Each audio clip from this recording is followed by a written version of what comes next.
I'm David Cott, host of New History of Spain, and this is episode 6, titled Second Punic War from the Iberian Perspective. In this episode we dive into Classical Antiquity to explore the role of the Carthaginians in the Iberian Peninsula and the development of a major conflict between two rising powers in the Mediterranean, Carthage and Rome. I will explain the Second Punic War from the Iberian perspective to understand the consequences of this war for Hispania.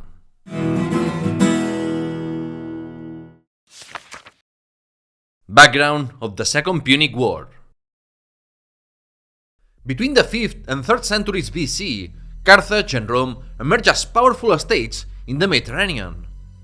Following the decline of the ancient Phoenician city of Tyre, Carthage, located in what's now Tunisia, took the lead among the Phoenician colonies across the western and central Mediterranean.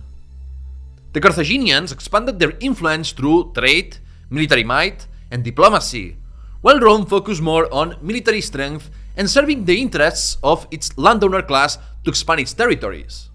Already in 509 BC, the year the Roman Republic was founded, Carthage and Rome defined their spheres of influence through treaties. At this time, Carthage was significantly stronger than Rome, as the Punics, or Carthaginians, had influence over the North African coast, Sicily, Sardinia, Corsica, and the south and east of the Iberian Peninsula. The presence of Carthage in Iberia was well established even before the Barcid family took direct control. For instance, Punic settlers largely replaced the previous Phoenician settlers in Ibiza around 550 BC. In the Bay of Algeciras, a mix of Hispanic Phoenicians and Carthaginians founded the city of Carthage, which was notable for its strong fortifications and ports. This expansion did not sit well with some local groups, leading to conflicts in the 4th century BC, though details are scarce due to the limited historical records. However, the widespread discovery of Carthaginian coins from the Guadalquivir Valley to Jaén, that is, most of Andalusia, suggests significant Carthaginian military activity in defense of Phoenician cities like Cádiz and Málaga. This military presence helped establish a Carthaginian protectorate over the Phoenician colonies in the Iberian Peninsula before direct rule under the Barcids. This influence allowed Carthage to represent these colonies in treaties, such as the Second Roman-Carthaginian Treaty in 383 BC, which acknowledged Carthage's influence over southern Iberia and prohibited attacks or colonization by the Romans, although Rome was not excluded from trade with this area. During this period, Rome was still consolidating its control over the Italian peninsula. However, by the 3rd century BC, Rome had become a significant threat to Carthaginian interests. This shift marked a move away from an era of cooperation to one where emerging powers sought exclusive control over some regions and trade routes. The competition for Sicily sparked the First Punic War, a lengthy and draining conflict that lasted 23 years, leaving both Rome and Carthage economically and demographically weakened. Despite the heavy toll, Rome emerged victorious, imposing harsh war reparations on Carthage similar to those imposed on Germany after World War I. These reparations caused a lot of harm to the Republic of Carthage. First, they lost Sicily and then Sardinia and Corsica. Worse still, the Punics were unable to pay their mercenaries, which nearly led to the city's destruction in the subsequent mercenary war. With their naval power diminished, Carthage's ruling class debated their next steps to compensate for the territorial and economic losses. The landowning faction advocated for expanding the latifundia economy, meaning one based on large estates, in North Africa to overcome the crisis without risking a potential new clash with Rome. Others, who had enriched themselves through maritime trade, disagreed and pushed for an overseas expansion, as the Phoenicians had always done. Ultimately, the mercantile faction led by Hamilcar Barca prevailed, persuading the Carthaginian Senate to approve a plan to conquer the mineral-rich Iberian Peninsula. This new conquest aimed to offset their territorial and economic losses and gain access to new markets and resources, as they could use the natives as mercenaries. This decision marked the beginning of an aggressive expansion into Hispania, that is, the Iberian Peninsula, which set the stage for a new major conflict with Rome. Carthaginian Hispania under the Barcids. In 237 BC, Hamilcar Barca landed in the Phoenician city of Cadiz with his army, marking the beginning of the Carthaginian conquest of southern Iberia. Accompanying him were his son-in-law, Hasdrubal the Fair, and his 9-year-old son, Hannibal. Hamilcar first targeted the fertile and mineral-rich territories of ancient Tartessus in the Guadalquivir Valley, now the land of the Turdetani that we studied in episode 5, pre-Roman peoples of the Iberian Peninsula. While some Turdetani opposed Carthaginian expansion and hired Celtiberian mercenaries to resist, others collaborated. An imperial power needs the collaboration of at least some locals to rule a territory, and the centuries-long presence of Phoenicians allowed the Barcids to find many allies. Despite resistance, the Carthaginian troops were victorious, killed the leaders of the opposing Turdetani, and incorporated 3,000 warriors into their ranks. Within a year, Hamilcar secured the Sierra Morena mines and the Guadalquivir lands, which allowed him to pay his soldiers, cover part of the war reparations imposed by Rome, and buy loyalties among the indigenous peoples. However, extending Carthaginian control to the east into what are now the provinces of Murcia and Alicante proved more challenging and took 4 years. Hamilcar later moved his campaign to the northeast of Andalusia and Cuenca, where he fought the confederation of the Iberian Oretani people who were led by a chieftain named Orisus. Orisus tricked the Carthaginians by offering them an alliance to assist them in a siege, and as soon as the Punics let their guard down, Orisus and his troops betrayed the Carthaginians and killed Hamilcar Barca in 228 BC. His son-in-law, Hasdrubal the Fair, succeeded Hamilcar, and he thought it would be prudent to change Hamilcar's hostile approach towards indigenous Hispanic communities to a more diplomatic approach to consolidate a stable Carthaginian state in Hispania. The Barcid family needed the approval of the Carthaginian Senate for significant decisions, such as the recruitment and movement of troops. Nonetheless, the Barcids took advantage of the distance between Carthage and Hispania and acted very autonomously, with signs that they were trying to build an independent Barcid monarchy in Iberia. Historian Manuel Vendala notes that the Barcids modeled themselves as Hellenistic princes, meaning that they were political and military leaders inspired by Alexander the Great. The Barcids asserted their authority by minting coins and founding cities and presenting themselves as heroes likened to the Phoenician god Melkart and the Greek demigod and hero Heracles. Hasdrubal, following Alexander's example of forming alliances between conquerors and the conquered through marriage, wed an Oretanian princess from Castulo, Jaén. This marriage helped him gain the title of Supreme Chief of the Hispanics from an assembly of local chieftains. These actions, however, alarmed some in Carthage who feared the Barcids might establish a separate state and monarchy. Hasdrubal founded the city of Carthage, the same name as the capital, which means new city, and the Spanish foundation is now known as Cartagena in Murcia. Moreover, the Punics founded other cities and numerous watchtowers across Carthaginian Hispania, which laid down a territorial framework that would later help the Romans administer their Iberian possessions. Under the Barcids, the economic structure of Carthaginian Hispania was geared towards maximizing resource extraction to support the political and military project envisioned by the Barcids. Carthaginian Hispania was systematically exploited through the extraction of silver in Cartagena, Jaén, and Sierra Morena, the collection of tributes from the indigenous peoples, the looting of unconquered territories, and the demand for labor for recruitment, shipbuilding, and the building of military infrastructure. The Punics organized industries such as agriculture, fishing, and salting, and introduced new techniques to make them more efficient, and the Carthaginians were important to make a significant leap in the monetization of the economy of Hispania. Subjugated peoples were often forced to provide hostages to guarantee their loyalty and supply slaves for labor, who were employed to rapidly accumulate capital and prepare the Republic of Carthage and their Hispanic possessions for war. Therefore, the economy of Carthaginian Hispania was designed for rapid resource extraction. The same happened under the Romans, when they were conquering the Iberian Peninsula. And it's important to acknowledge that some locals found opportunities to prosper under Barcid rule. So it would be wrong to characterize the Carthaginians as evil imperialists, colonizers with no nuances. Meanwhile, in the Roman Republic, social inequalities widened, as the senatorial class of landowners focused on military expansion to gain more slaves and lands. For instance, with the conquest of Cisalpine Gaul and the establishment of a protectorate over Iliria in the Western Balkans.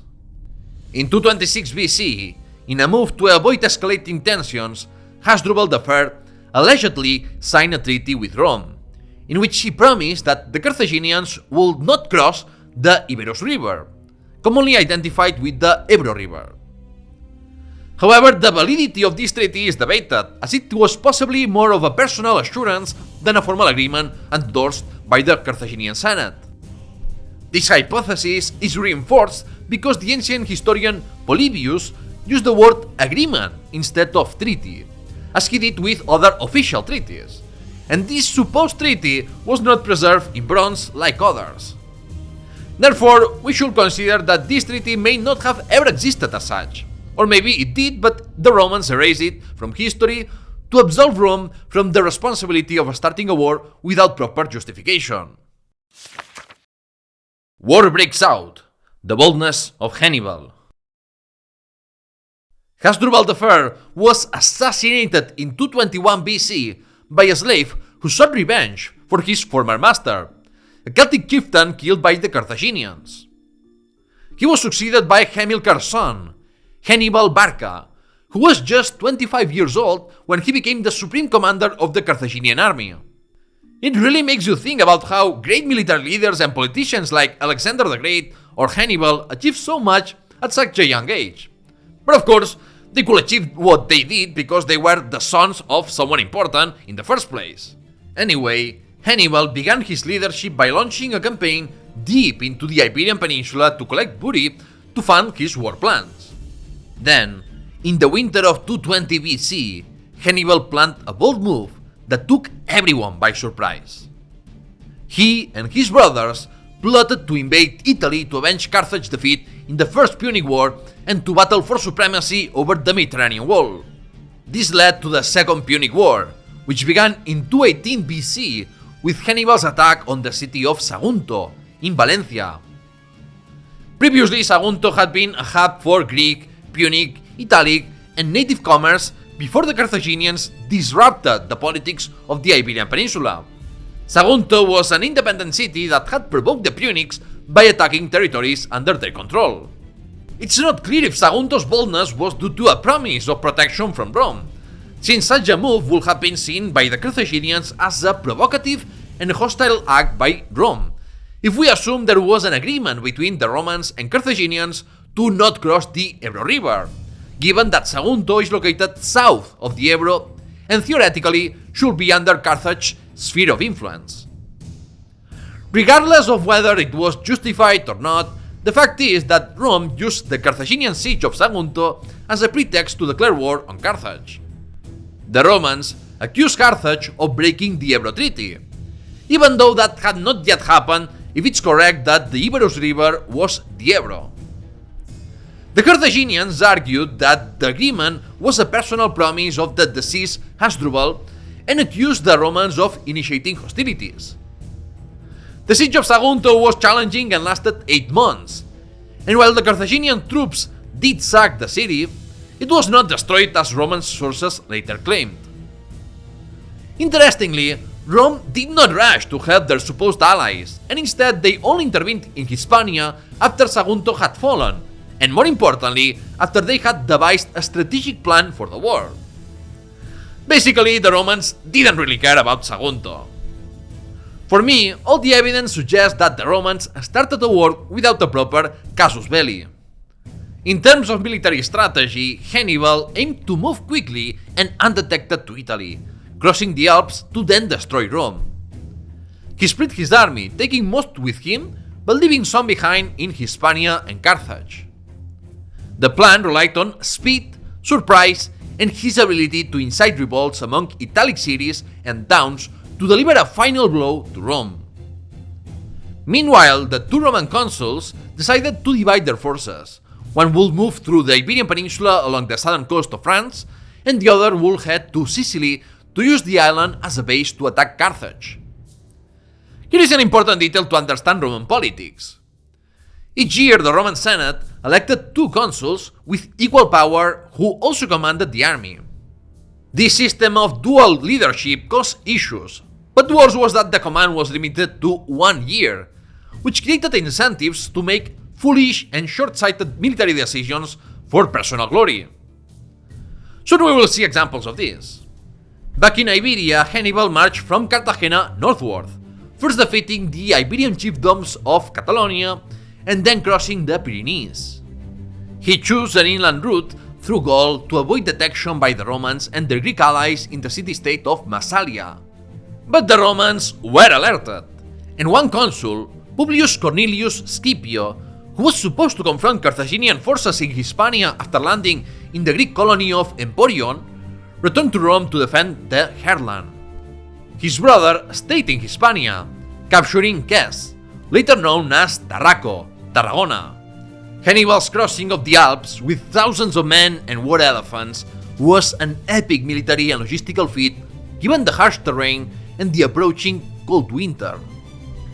This bold move shocked everyone in Rome, causing the Senate to panic and abort their plans to invade the mainland North African territories of Carthage.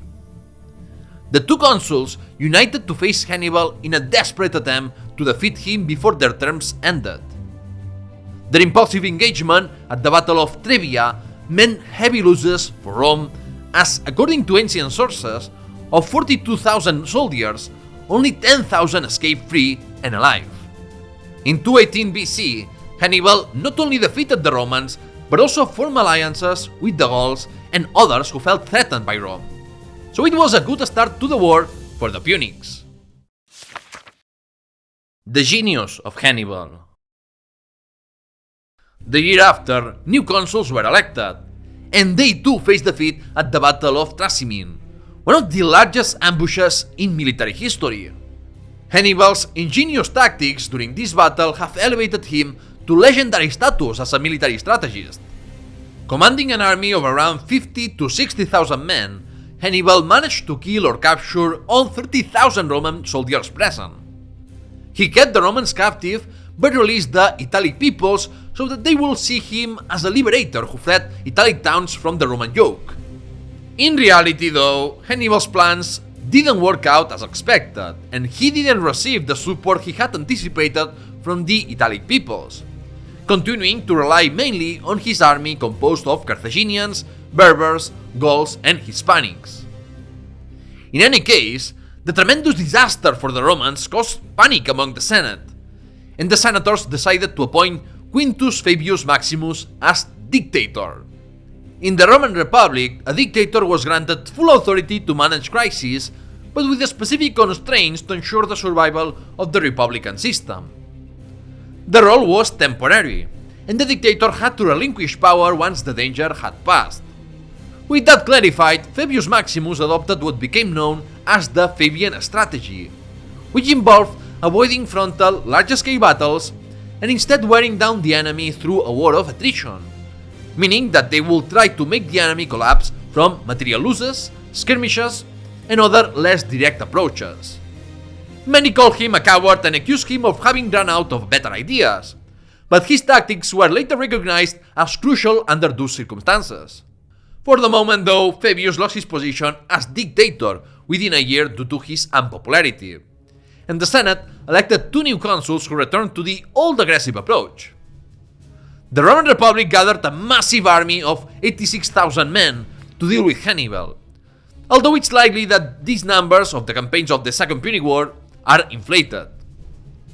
No matter how large the army was, it was led by incompetent generals. This set the stage for the Battle of Cannae, Hannibal's most celebrated victory, where he slaughtered the Roman army with his superior cavalry and tactics, as he had completely encircled them. Historical accounts of the casualties vary, with ancient historians reporting the deaths of between 50,000 and 70,000 Roman and Italic soldiers. How reliable these estimates are is still a matter of debate among historians. Regardless, the defeat was catastrophic for Rome, sparking fears that the city itself might fall. The Roman legions had suffered defeat after defeat ever since Hannibal arrived in Italy. Regions across the Italian peninsula were ravaged by the demands for supplies from both the Carthaginian and Roman armies, and morale was at an all-time low. In their desperation, the Romans even briefly resorted to the ancient practice of human sacrifice to see if they could gain the favor of the gods again. Meanwhile, Greek colonies, some southern Italic cities, Macedonia, and the independent city-state of Syracuse in Sicily joined Hannibal's side. Few believed that the Roman Republic could survive, and everyone wanted to be on the winner's side to claim a share of the spoils of Rome. One step forward, one step back. Despite his successes, Hannibal felt he could not yet attack Rome directly, as he commanded only about 40,000 men against a city of approximately 200,000 inhabitants that still had many allied cities and towns. Hannibal proposed peace, but the Roman Senate rejected it. Thanks to alliances with some coastal cities, Carthage managed to send reinforcements, something it practically did not do anymore during the entire Second Punic War. However, the Carthaginian Senate, filled with Hannibal's opponents and facing recruitment challenges, forced Hannibal to rely mostly on the soldiers he initially brought, along with any local allies he could muster.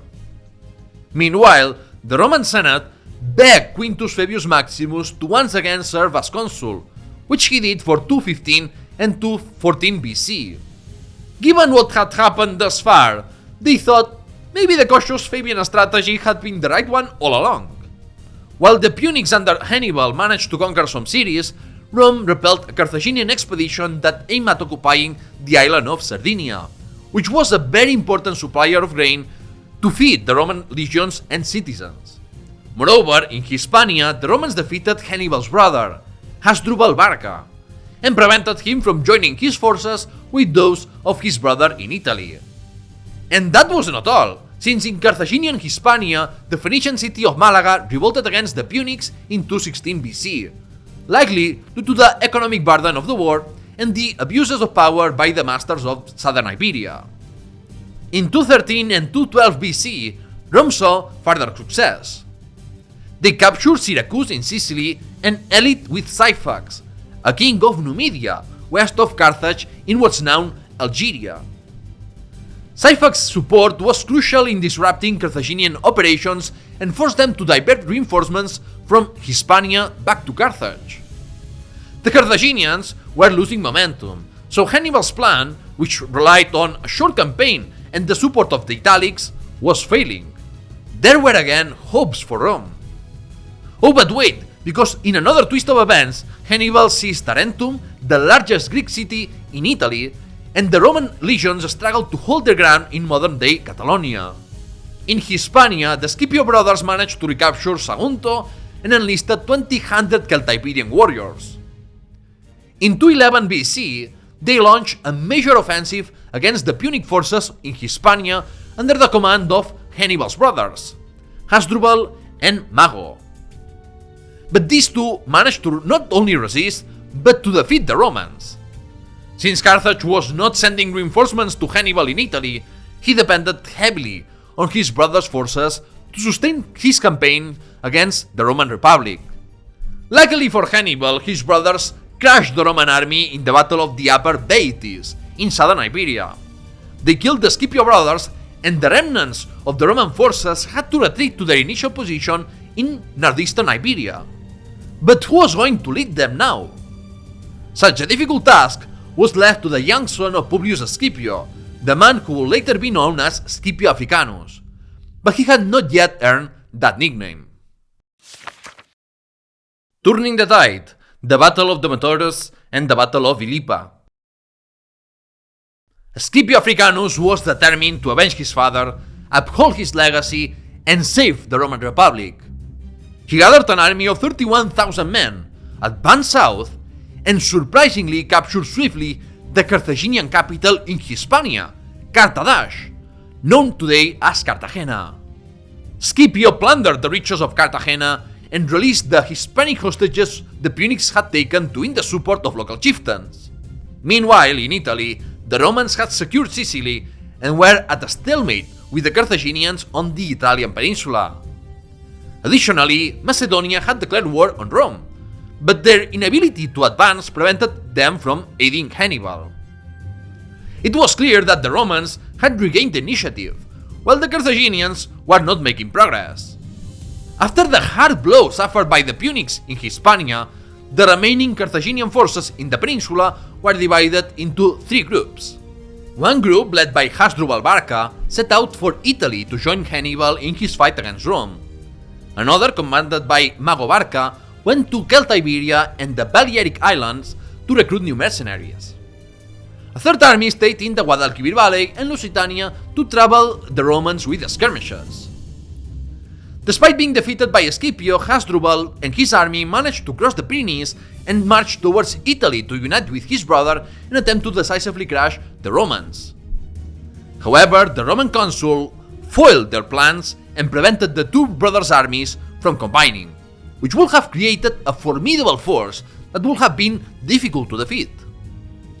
He deceived the master of the Cid, and while Hannibal was distracted, the consul and another Roman general attacked and killed Hasdrubal Barca in the Battle of the Metaurus.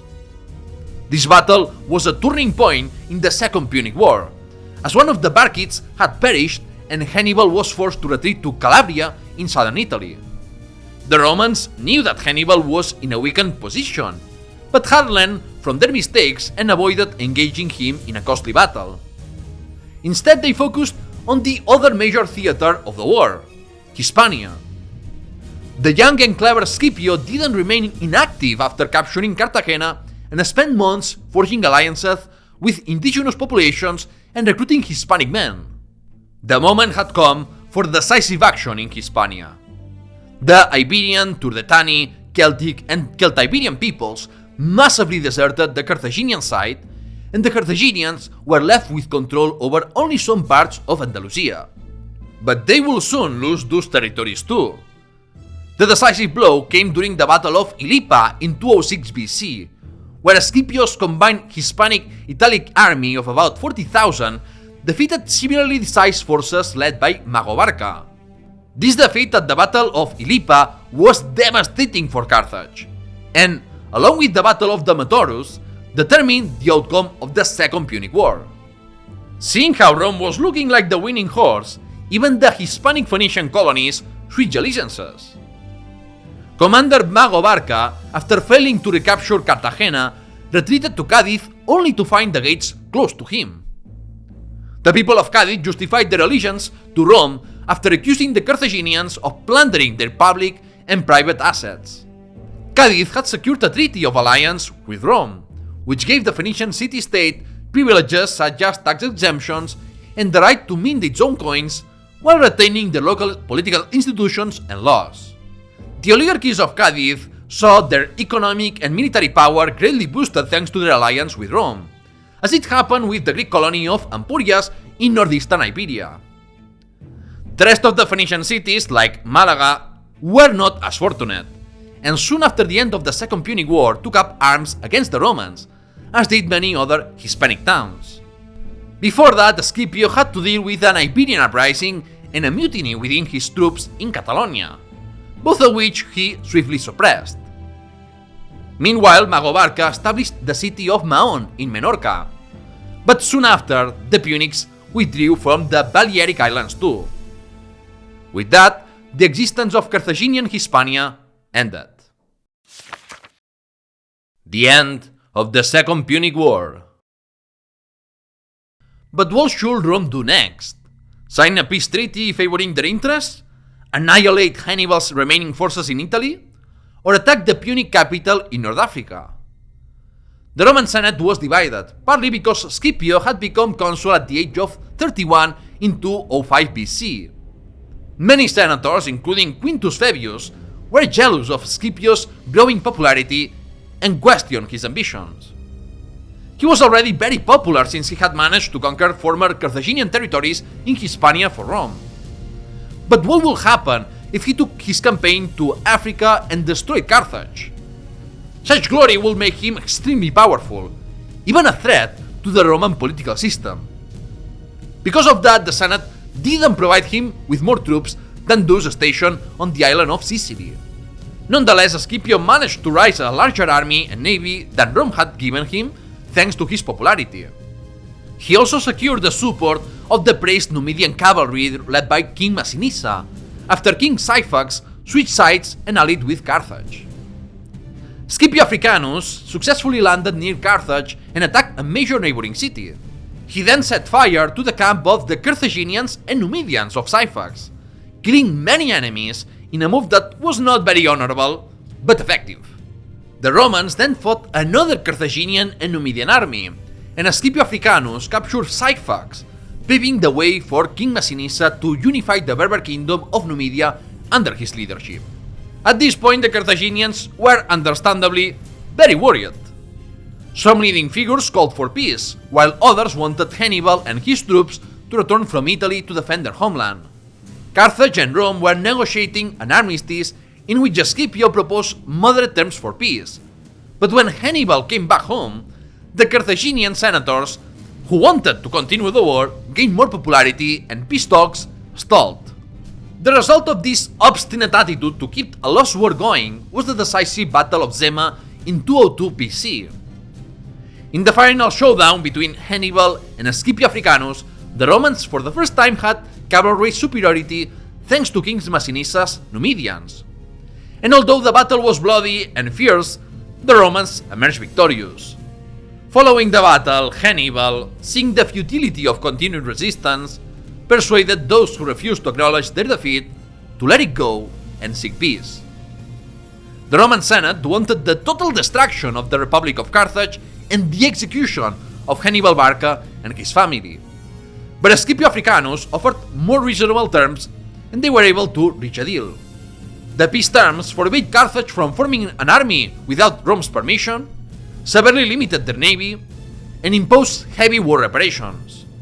Carthage lost all its territories in Hispania, which Rome then largely controlled, except for the Balearic Islands, which took more time to secure. By the way, Hannibal remained a prominent political figure in Carthage for a few years before going into exile in a kingdom in Anatolia. But why did Rome emerge victorious in the Second Punic War? Aside from the obvious that they won battles, classical authors highlighted that, unlike the Carthaginian forces, which relied heavily on mercenaries, Roman armies consisted largely of citizens and allied free peoples who were naturally more loyal. For the Italics, who did not have the same rights as the citizens of Rome, the fact that the war was largely defensive and fought on their own soil strengthened their loyalty. As the war dragged on, the need for Carthaginians to loot to fund their campaign undermined the image of liberators that Hannibal wanted to project. Moreover, Rome's superior ability to recruit troops and mobilize resources was a decisive advantage. This combination of factors allowed Rome to win, and that shaped the future of the Mediterranean for the next centuries. Consequences of the Second Punic War for Hispania. The Roman presence in Hispania wasn't a strategic decision planned far in advance by the Roman Senate, but rather a result of the circumstances of the war, since they couldn't allow the existence of a Carthaginian Hispania. The territories under Roman control were organized into two provinces: Hispania Citerior in the northeast and Hispania Ulterior in the south. The native chiefdoms and Phoenician settlements, except for Cadiz, lost their political autonomy. They were required to pay taxes to Rome and could be asked for extraordinary contributions or to supply troops whenever the Senate demanded. Only a few cities like Ampuria, Sagunto, and Cadiz maintained their status as free and federated or allied cities for several decades, a reward for their cooperation during the war. The Second Punic War marked the unstoppable rise of the Roman Republic as the dominant power in the Mediterranean and the decisive decline of another, the Republic of Carthage. Carthage will never again pose a serious threat to Rome. Although there was a Third Punic War, it was heavily one-sided and led to the complete destruction of Carthage. Meanwhile, Rome not only solidified its control in Italy, but also expanded its influence in Hispania, Africa, and Greece. Despite significant parts of Italy, particularly the south, being devastated by the Carthaginian military, Rome experienced economic growth as Carthage's commercial power declined. This period also sparked social changes, including the rise of the equites or equestrian order, a class engaged in trade and tax collection, unlike the patricians of the Roman Senate, who were a landowner aristocracy. Moreover, the influx of poor people and slaves into the city of Rome heightened social tensions, and Greek culture began to significantly influence Roman culture. Only time could tell how important Rome would be for the future of Hispania.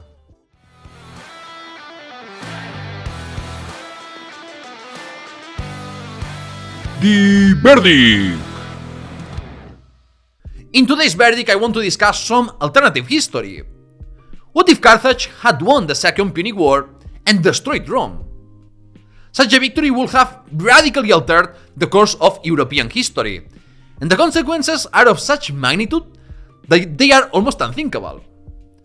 Perhaps Eastern ideas would have had stronger influence in Europe, or trade might have been more important in European economies compared to a more war-centric and agrarian economy. Will major religions like Christianity or Islam have emerged under a Carthaginian-dominated Mediterranean? In terms of language and culture, would Carthaginian influence have mirrored the widespread impact of Rome across Europe? Or might a monarchy under the Barcid dynasty have replaced the Carthaginian republican system? These questions are intriguing. However, one thing is certain: the survival of the Roman Republic and its conquest of Carthaginian territories in Hispania catalyzed the emergence of an unstoppable Roman state, which eventually transformed the Republic into an empire and changed Europe, North Africa, and the Near East forever. And with that, the verdict ends. With that said, don't forget to subscribe to the YouTube channel and podcast New History of Spain. Hit the notification bell on YouTube to make sure you don't miss any of my content. Join the Discord and follow the Twitter profile for updates. And if you appreciate my work, please consider making a one-time donation or becoming a Patreon at patreon.com/newhistoryspain for exclusive benefits. All links can be found in the description. In the next episode of New History of Spain, I will cover all the political and military history of the Roman conquest of Hispania following the Second Punic War. Thank you for listening and see you next time.